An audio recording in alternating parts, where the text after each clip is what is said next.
నమస్తే, welcome to editor analysis. పాకిస్తాన్కు ఆఖరి గండం.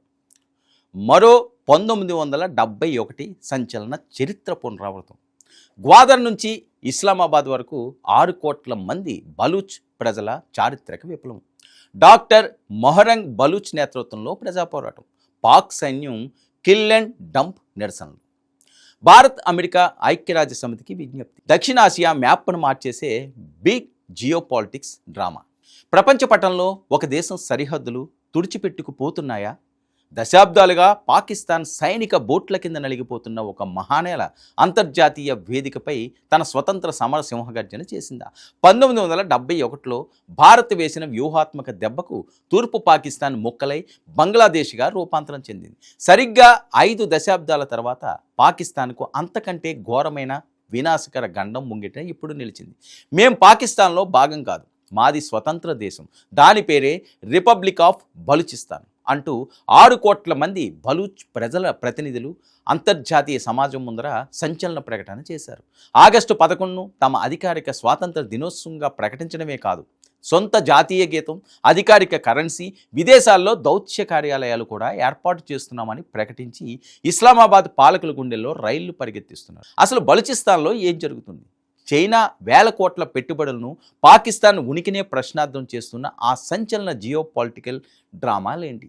గ్రౌండ్ లెవెల్ నుంచి అందుతున్న తాజా సమాచారంతో ఇప్పుడు సవివరంగా చూద్దాం. అది ఆసియా ఖండంలోని అత్యంత వ్యూహాత్మక భౌగోళిక ప్రాంతం బలూచిస్తాన్. ఒకవైపు అపారమైన సహజ వనరులు, ప్రపంచంలోనే అత్యంత విలువైన రేకో డిక్ రాగి, మరి బంగారు గనులు, సుయి గ్యాస్ నిల్వలు.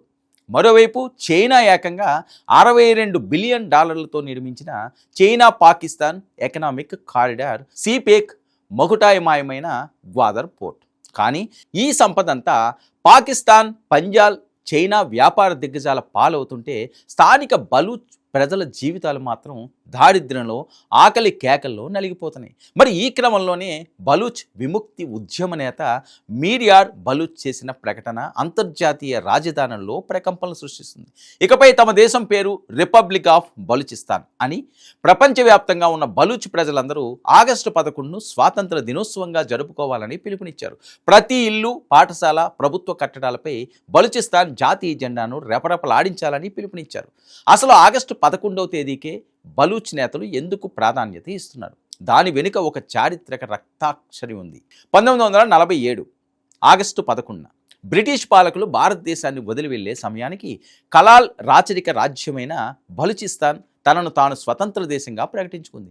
ఆ వార్తను ఆనాటి అంతర్జాతీయ మీడియా, ఆల్ ఇండియా రేడియో కూడా అధికారికంగా ప్రసారం చేశాయి. ఇక పాకిస్తాన్ వ్యవస్థాపకుడు మహ్మద్ అలీ జిన్నా కూడా ప్రారంభంలో దీన్ని అంగీకరించారు. కానీ 1948 మార్చి నెలలో పాకిస్తాన్ కుట్రపూరితంగా తన సైనిక బలగాలను పంపి బలూచిస్తాన్ను ఆక్రమించి బలవంతంగా తమ దేశంలో విలీనం చేసుకుంది. ఆ రోజు నుంచి నేటి వరకు బలూచ్ ప్రజల రక్తాన్ని పాకిస్తాన్ ఆర్మీ తాగుతూనే ఉంది. అందుకే ఇప్పుడు నాటి చారిత్రక తప్పిదాన్ని తుడిచివేసి తమ కోల్పోయిన స్వాతంత్రాన్ని పునరుద్ధరించడానికి బలూచ్ సమాజం ఊపిరి ఉన్నంత వరకు పోరాడుతుంది. అయితే ఈ పోరాటం కేవలం ప్రకటనలకో, విజ్ఞప్తులకో పరిమితం కావటం లేదు. క్షేత్రస్థాయిలో పాకిస్తాన్ పాలనను సంపూర్ణంగా పక్షవాతానికి గురి చేస్తున్నాయి. ఒకవైపు డాక్టర్ మొహరంగ్ బలూచ్ నేతృత్వంలోని బలూచ్ బీవైసీ వేలాది మంది మహిళలు, యువకులతో రోడ్లపైకి వచ్చి పాకిస్తాన్ ఆర్మీ చేస్తున్న కిల్ అండ్ డంప్ అంటే చంపేసి పడేసే దారుణాలను ప్రపంచం ముందుకు తెస్తుంది. పాక్ సైన్యం అక్రమంగా కిడ్నాప్ చేసిన వేలాది మంది బలూచ్ యువకుల జాడ చెప్పాలని నిరసన గలం విప్పుతుంది. మరోవైపు బలూచ్ లిబరేషన్ ఆర్మీ BLA, మసీద్ బ్రిగేడ్ వంటి సాయుధ దళాలు ఆపరేషన్ హెరో పేరుతో పాకిస్తాన్ సైనిక స్థావరాలు, పోలీస్ స్టేషన్లు, టోల్ ప్లాజాలను తమ ఆధీనంలోకి తీసుకుని పాక్ ఆర్మీకి చుక్కలు చూపిస్తున్నాయి. ఇక గ్వాదర్ బోర్డర్ రేవులో పనిచేస్తున్న చైనా ఇంజనీర్లు సైనిక కాన్వాయ్లపై వరుస దాడులు చేస్తూ చైనాను కూడా భయంకంపితులను చేస్తుంది. స్వతంత్ర దేశంగా నిలబడడానికి కావలసిన రాజ్యాంగబద్ధ రూపురేఖలను బలూచ్ నేతలు వేగవంతం చేశారు. సొంత కరెన్సీ నోట్ల నమూనాలు, అధికారిక జాతీయ గీతాన్ని ఖరారు చేయడమే కాకుండా అంతర్జాతీయంగా గుర్తింపు పొందేందుకు గ్లోబల్ డిప్లొమసీని ప్రారంభించారు. జెనీవా, లండన్, వాషింగ్టన్, న్యూఢిల్లీ వంటి ప్రధాన అంతర్జాతీయ నగరాల్లో రిపబ్లిక్ ఆఫ్ బలూచిస్తాన్ దౌత్య కార్యాలయాలను, తాత్కాలిక సార్వభౌమ ప్రభుత్వాన్ని ఏర్పాటు చేసేందుకు సన్నాహాలు చేస్తున్నారు. ఇది పాకిస్తాన్ ఉనికికి, దాని సార్వభౌమాధికారానికి నేరుగా విసిరిన అతిపెద్ద సవాల్. బలూచ్ నేతలు అంతర్జాతీయ వేదికలపై పాకిస్తాన్ ముసుగును పూర్తిగా తొలిచేశారు. కశ్మీర్ సంక్షోభం నుంచి 1971లో తూర్పు పాకిస్తాన్ విచ్ఛిన్నం వరకు, సోవియట్ ఆఫ్ఘన్ యుద్ధంలో తాలిబాన్లు సృష్టి నుంచి చగాయి అణుపరీక్షల వరకు ప్రపంచ అస్థిరతకు, గ్లోబల్ టెర్రరిజానికి పాకిస్తానే ప్రధాన కేంద్రమని మీర్ యార్ బలూచ్ ధ్వజమెత్తారు.